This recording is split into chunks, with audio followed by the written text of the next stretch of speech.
7th of May, 2012. We are at the New York State Military Museum in Saratoga Springs, New York. My name is Wayne Clarke. Sir, for the record, would you please state your name and date and place of birth, please? Herman John Schonenberg, born in Astoria, New York. And when were you born? September 12th, 1919. And did you attend school there? Yes, I did. And what Well, year? not in Astoria. I attended school in Baldwin, Long Island. All right. And what year did you graduate? What year did I graduate? High school, yeah. 37. All right. Once you graduated from high school, did you go on to college at that point, or did you go to work? I went to work. And what type of work did you do? Oh, just clerical work. I did, gardening and stuff like that. But I eventually just started in New York City, Chase National Bank. Okay. And do you recall where you were and what you were doing when you heard about the attack on Pearl Harbor? Just a minute. Where were we when we heard the attack of Pearl Harbor? Where were we when the attack of Pearl Harbor?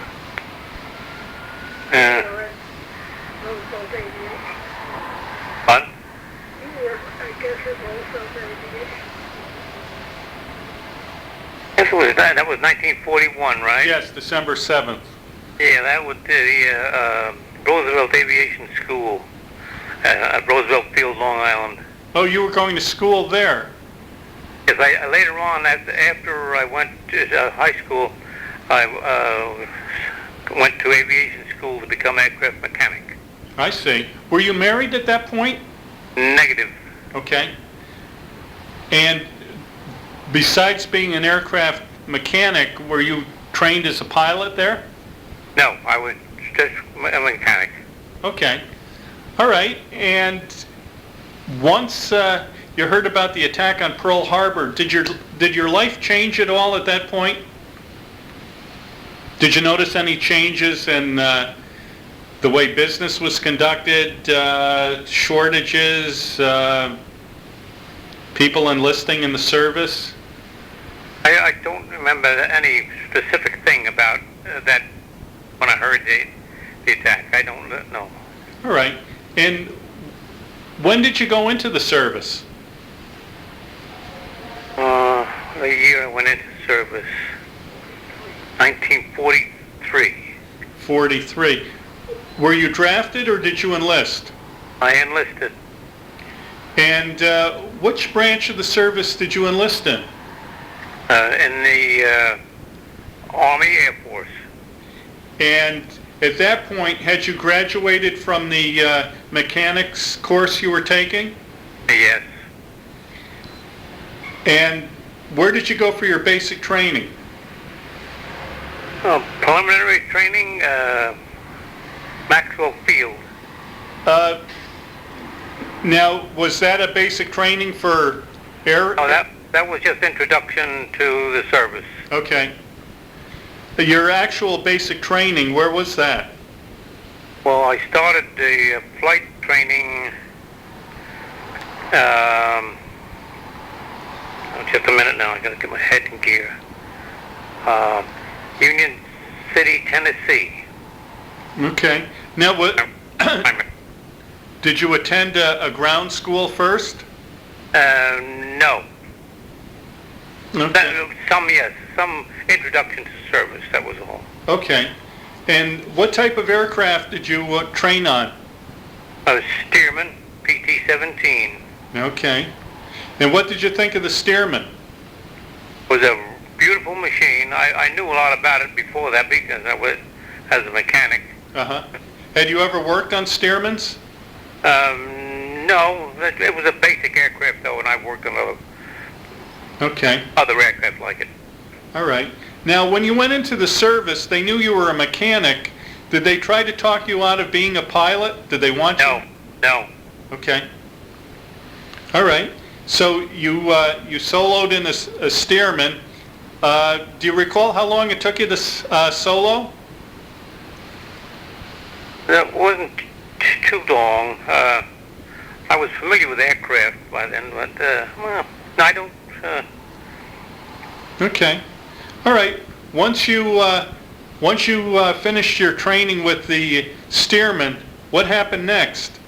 I was transferred to basic training at in Arkansas.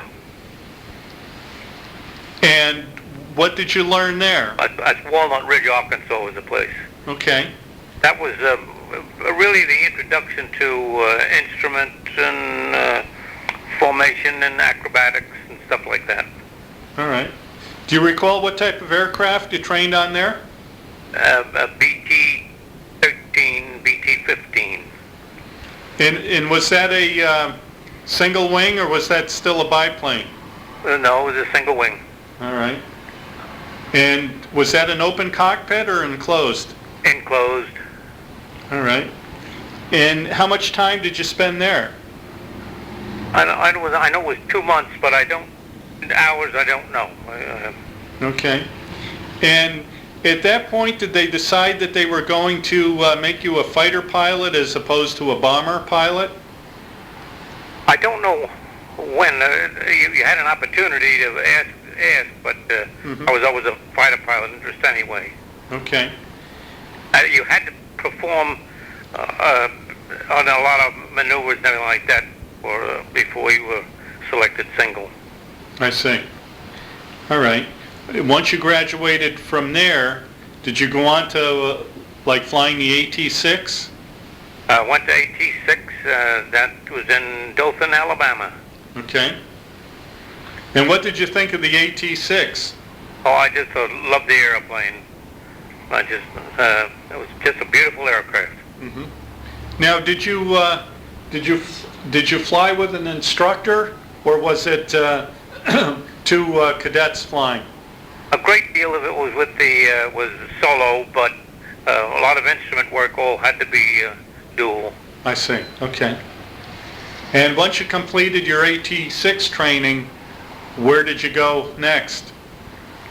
Well, of course, that was we were then when you graduated. You were. By the way, I also flew P-40s at advanced too. Oh, you did? Yes, I did. I was introduced to the P-40. What did you like better, the P-40 or the AT-6? Oh, they're such an entirely different airplane. I just loved the P-40 when I first got into it. Uh-huh. All right. And at that point, how many hours did you have? I don't know. I have to look that up. How many hours? Approximately. Did you have like 100 hours or 200 hours or? Probably 200 something. Okay. Or more close to that. And when did you actually receive your wings, your pilot wings? That was in December. Year that graduated in 1941. 43. Excuse me. 43. Okay. And you were commissioned at that point as a second lieutenant? That is correct. And how many people graduated with you? Well, I really don't know.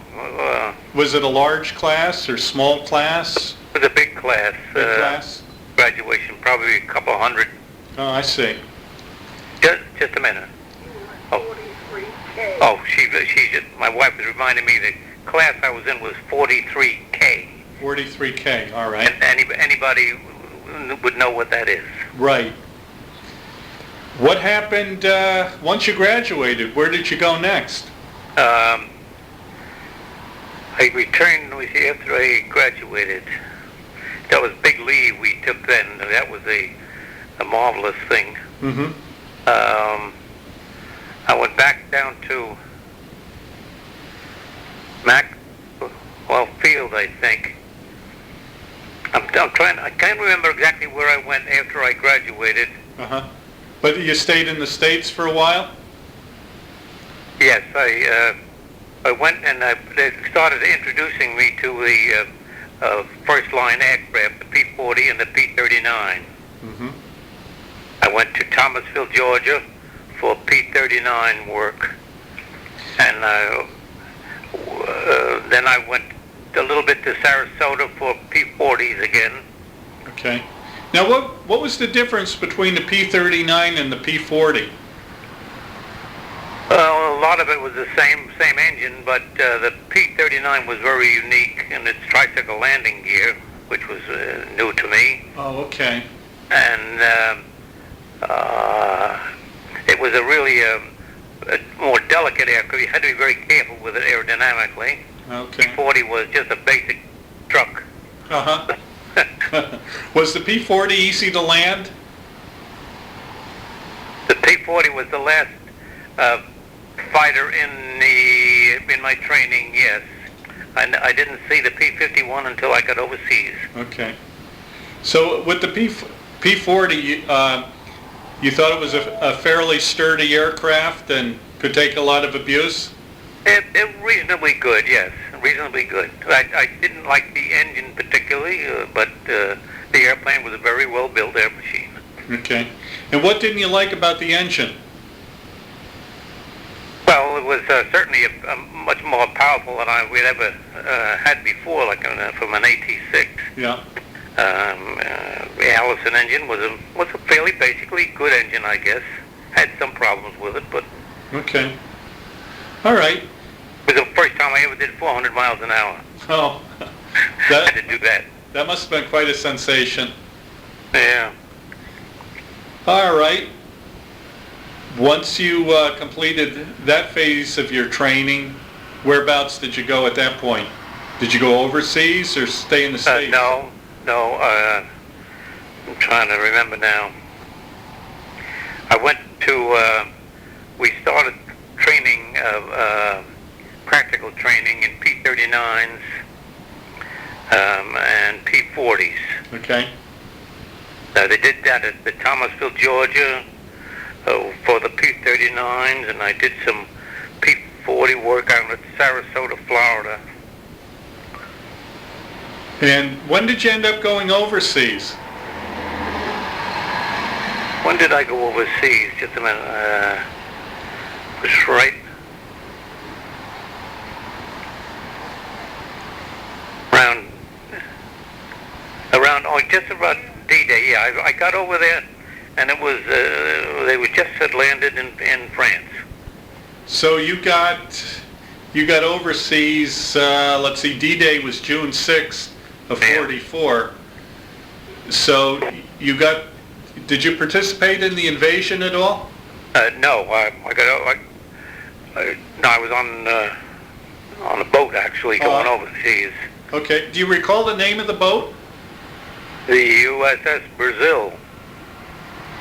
It was a pretty nice trip. Very nice. You didn't get seasick? Nope. I never did. Was it a single ship or did you go by convoy? It was a big convoy. Oh. Any incidents at all with subs? You just heard stuff, you heard banging going on, but it's frightening, but it's never that close. All right. Now, whereabouts did you land? Pardon? Whereabouts did you land once you... I landed in Scotland. What the capital there? Was it Glasgow? Glasgow, yeah. And at that point, did you head to England? Pardon? Did you go to England from there?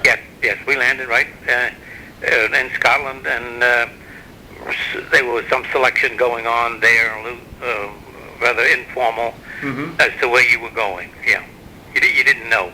Okay. Whereabouts did they send you next? I was sent to the base that I was going to fly out of from then on, Wormingford in England. Wormingford. Okay. The 55th. That was the 55th Fighter Group. 55th Fighter Group. Right. And was that part of the 8th Air Force? Yes. Okay. That's the first time I ever saw a P-51. Ah, okay. And how long was it before you got to fly the P-51? Oh, very rapidly, probably a week or so. Probably about a week. Did you find the P-51 a hard aircraft to fly?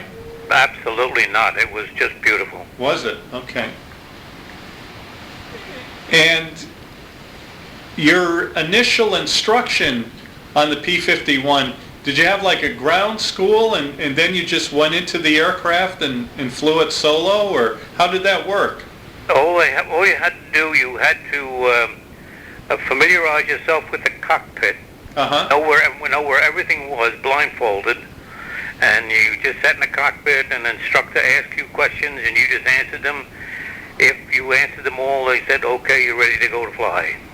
So you just got in the aircraft and flew it, huh? That's right. And how did it compare to the P-40? I always think of that as a P-40 as a truck and a P-51 as a real fighter. It's a sports car. Felt much more comfortable. All right. So what was your first mission like? Well, I thought it was going to be nice, but it was a terrific one. It was 1 hour and 6 hours and 15 minutes they listed it. And I had never been in an airplane more than maybe 2 hours. Uh-huh. That was a 6 hours flight. Now, were you escorting bombers? Yes, we escorted a small group of bombers to a place called Politz in northern Germany. Ah. Quite a very long flight. Longest flight in my missions. Never took a longer one. Now, were you able to stay with the bomb group for their entire mission, or did you have to turn around? No, we stayed with the bombers. So, I take it you must have had belly tanks for... We had a lot of fuel. Yes, we had the two wing tanks. Uh-huh. 216 gallons on that. Almost 470 gallons of gasoline. Wow. That's a tank. Now, did you experience any of the flak or... Some flak, but no fighters. No fighters? We were escorted after passing Berlin. We were escorted because some P-47s came out. And escorted because we were getting low on fuel. And the bombing mission was successful? You never knew. I see. So at that point, you turned around and went back to base? Went right back to base. That's correct. And that was your first mission? That's correct. What was that like for you when you got back on the ground? It must have been a big relief for you. Yes, I had to relieve myself. You know what I mean? That was a terrific. I just couldn't imagine ever being in an airplane that long. Now, just out of curiosity, did they have relief tubes in the fighters? Yes, they did. Very difficult to use. I can imagine. Because you were strapped in and you were up at 40,000 feet.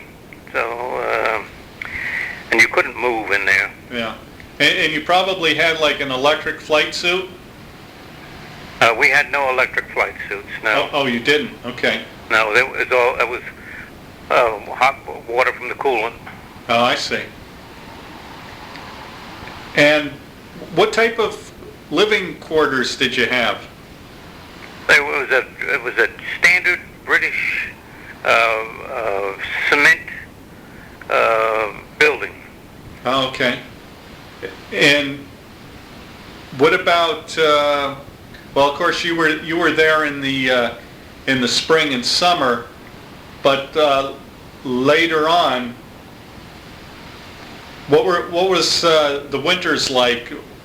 With the...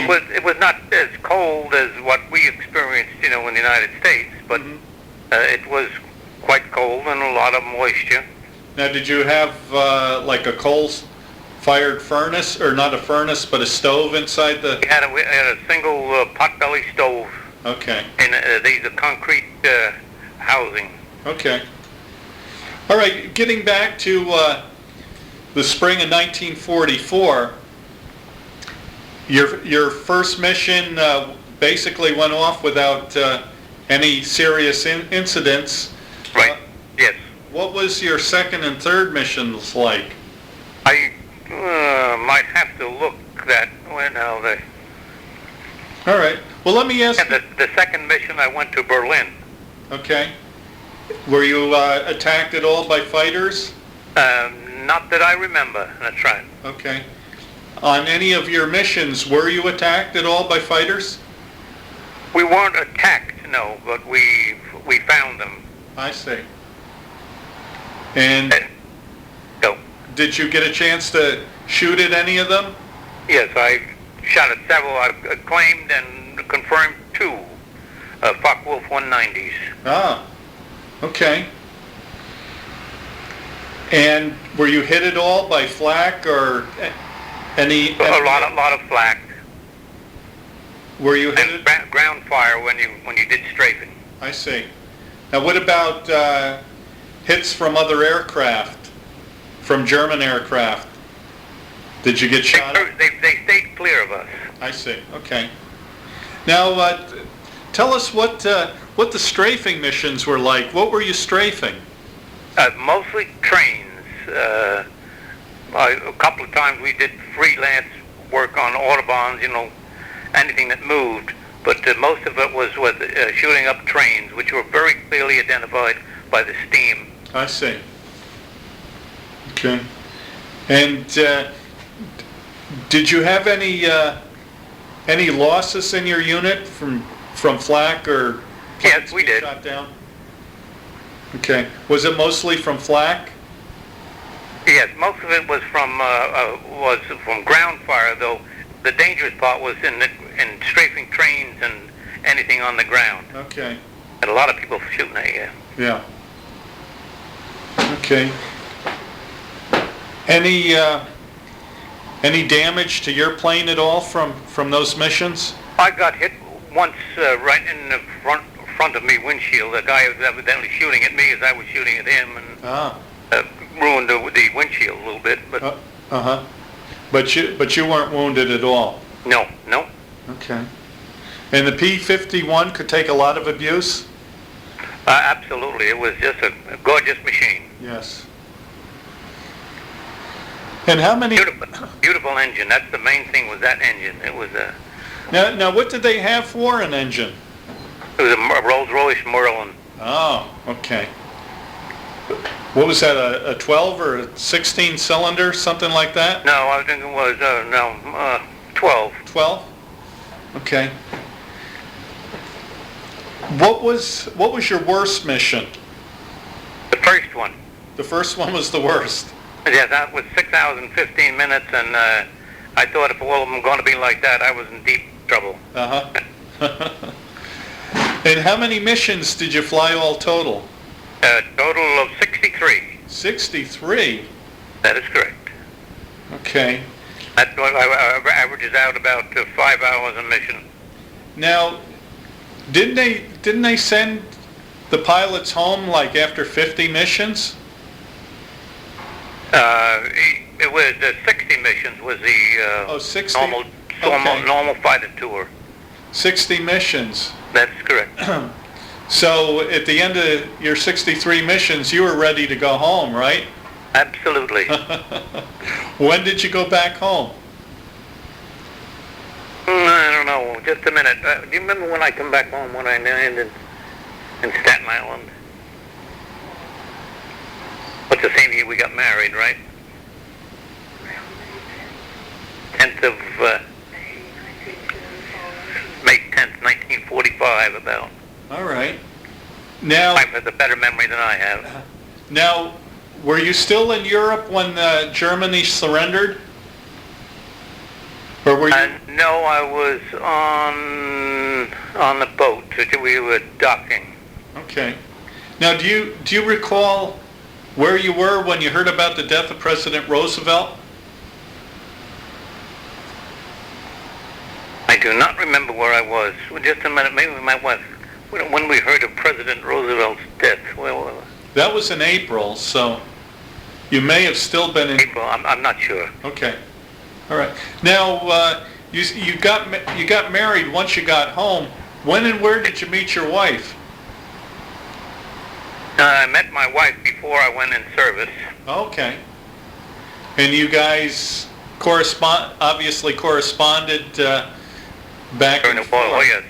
Okay. Were you engaged before you went overseas, or after you got back?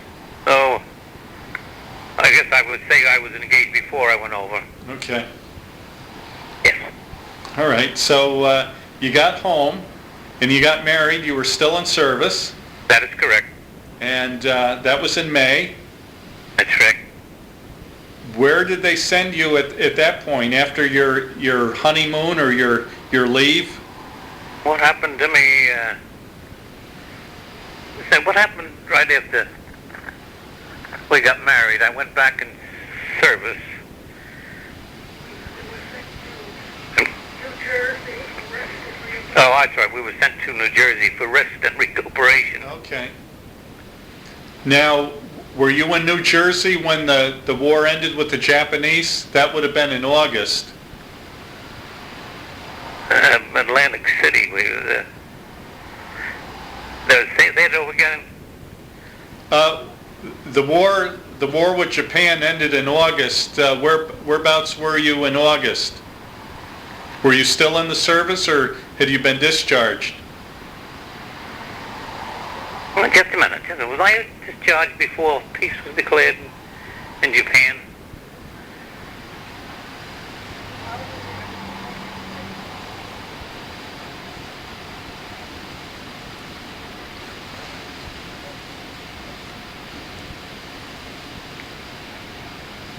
Yeah, I had enough points, with combat and all, and I was able to be discharged right there. Okay. Do you recall when you were discharged? Just before I got married, I discharged. We were married. That's right. We were married, then sent to married. When I got home, I got married, Yeah. and then I went back to the New Jersey, and it was there that they were told that we could get out. Oh, okay. So you got discharged before the war with Japan ended. Do you recall what that was like? Was there a lot of celebration going on when the war was over? A lot of celebration. When the war was over, I don't remember a lot of it. I know there was a lot in New York City and all that sort of stuff, but Okay. I was just happy that I wasn't going to go over to Japan. That's for sure. Yes. Once you were discharged, what did you do next? Did you go back to school, or did you go to work? I went to work. After I got out of service, I went to work at Roosevelt Field, And Roosevelt Aviation School. Okay. And what did you do there? I taught. I was an instructor in mechanics. Well, one of the things before I went in service, I was a licensed FAA mechanic too. Oh, okay.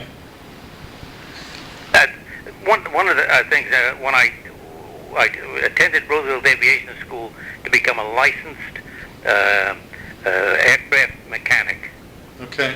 which I did. When I went in service, I was a mechanic, a licensed mechanic.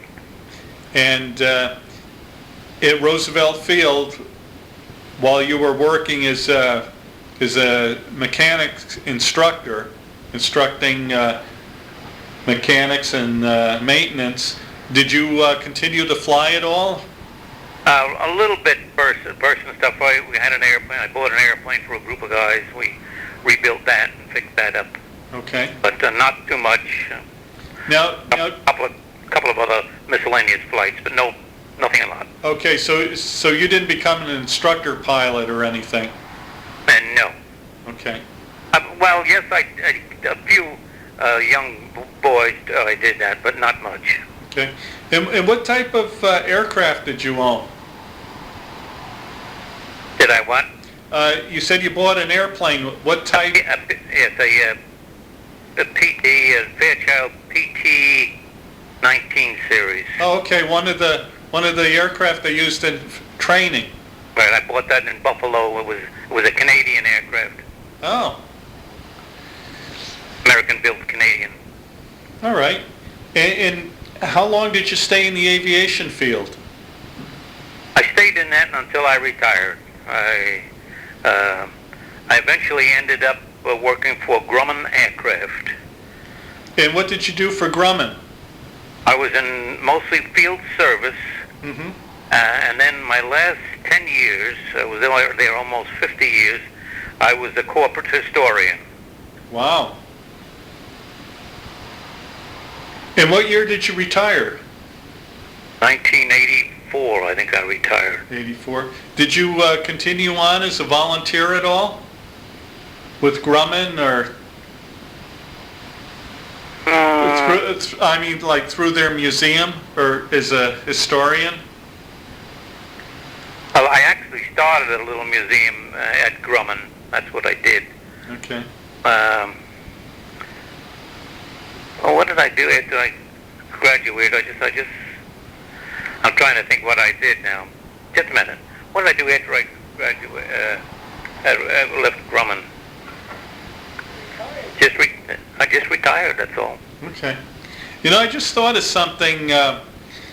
Back at Roosevelt Field, I heard during, at the end of World War II, back into the early 1950s, they had a lot of aircraft there from like World War I in the 1920s.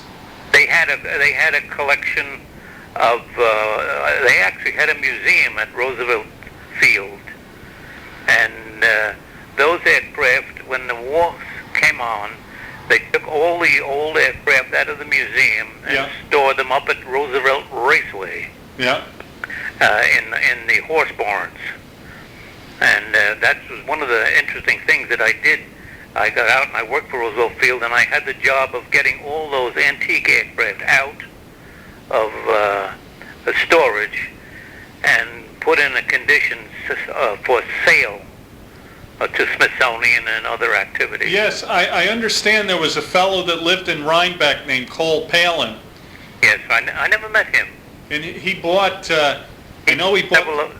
Go ahead. He bought a bunch of the World War I aircraft, and he continued to fly them for many years. That is correct. Yeah. Now, do you recall how much those planes were selling for? No. Okay.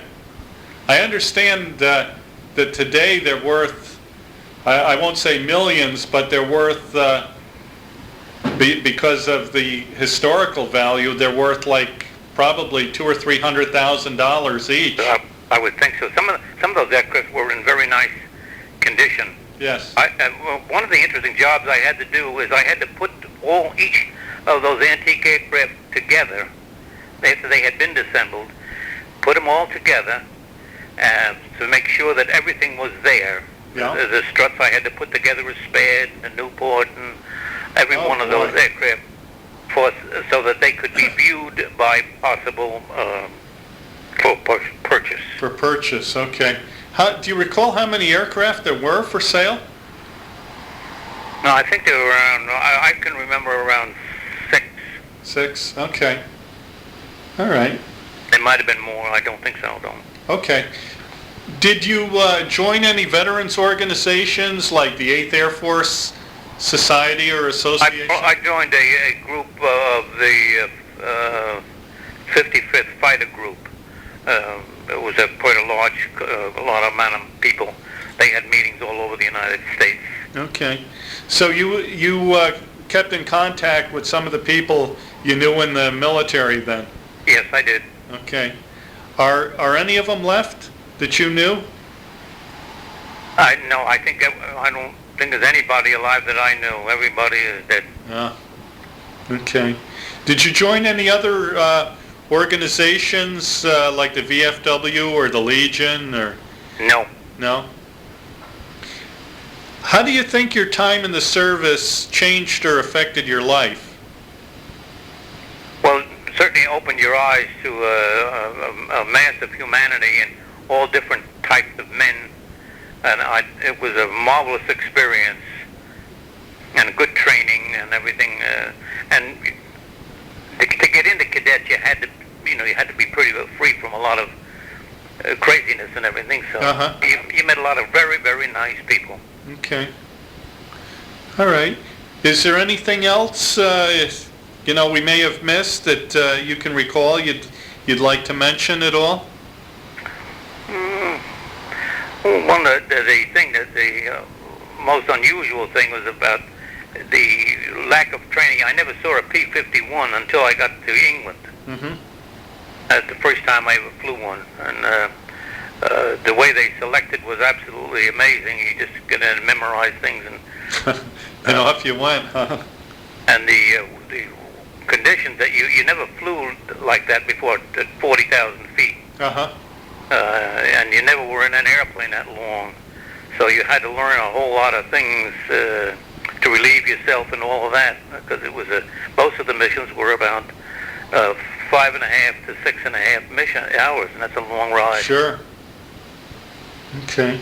But it was the greatest thing, I think, was the fact that you met some of the most great guys in the world. Mm-hmm. And you began to realize where you were rated. Now, what rank were you when you were discharged? I was a first lieutenant. Okay. Nothing particular. And let me ask you this: do you still have your old flying jacket? I don't have my flying jacket. No, I don't have that. Okay. What we had, high altitude stuff you wouldn't want. Oh, yeah. Now, what was your squadron insignia? What did that look like? It was a panther. Okay. A clawing panther. That was the motto thing. Now, did you guys paint your jackets at all like the bomber crews did? Not very rarely. That was unusual. Okay. Now, the plane you flew, did you basically fly the same aircraft all the time? That is correct. I got my one aircraft was wrecked and by somebody else, and then I got a new one. But they were almost always a new P-51. Did you have a name painted on your aircraft? Yes, I did. It was Stretch. Just S-T-R-E-T-C-H. Okay. That was a nickname of my wife. Oh, really? And then I had a second aircraft. One of them got wrecked by somebody else, and that was called Second Stretch. Oh. In fact, if you look on TV, quite often for the 55th Fighter Group, you'll see Second Stretch. There's a picture of that. Oh, really? Just a minute. On a computer, that is. Okay. That sounds pretty interesting. Did you get to see any USO shows or any celebrities at all when you were overseas? No. No, none at all. Nope. What about when you were off? What did you do with your time off? I went into London a couple of times.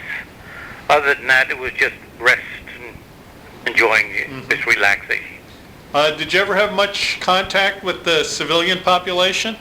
No, very very little. They send in for the dances and everything. They send in some girls and all that. Okay. But very little other. I didn't go to any houses or anything like that. Okay. Now, did you ever see or hear any of the buzz bombs at all? Absolutely, yes. We were on a kind of a plateau, and those damn things would come over every night and very, very low over our heads. Jeez. In fact, a lot of guys would sit out there with their 45s and lay on the ground and try to hit it. If you ever hit it, I think it would kill you.